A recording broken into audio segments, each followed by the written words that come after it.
Now let's start with the locators. Okay, so what is locators? In the sense, like if you go to any of the HTML page, let's say that we are going to do the login. So let's go to the login page. And here you can see like we have this input field, and this is also input field, and this is a checkbox. Technically that is also a input field. And here we have something like anchor tag, that is a link text, and here we have a login button. It seems like button, right? Let's go and inspect. Yeah, it's a button. Okay, so this tag name, and this is my locator name, and this is the locator value. Okay, so how to identify locators in the sense? Before that, let us understand why we have to identify locator. So what we have done previously, we just launched the browser. This to line is basically used to launch the browser. Actually, this is the line which is used to launch the browser.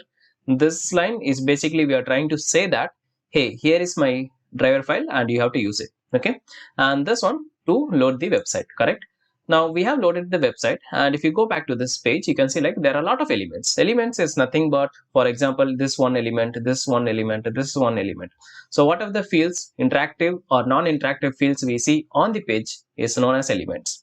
Okay, so here let's say that I want to type something in this.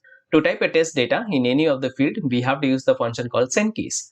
But where we have to send the keys, where we have to type in the sense on a element. So we have to find the element. Now there are 8 ways to find a element. For example, we have like ID, and you can see the syntax. Anyways, I will show you in the code, so don't worry about the syntax as of now.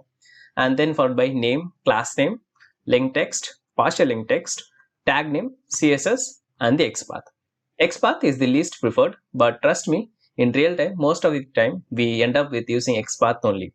And this is the hierarchy, like it's a order, like ID is most preferred, XPath is the least preferred, and then we have like name, class name, link text, partial link text, tag name, CSS.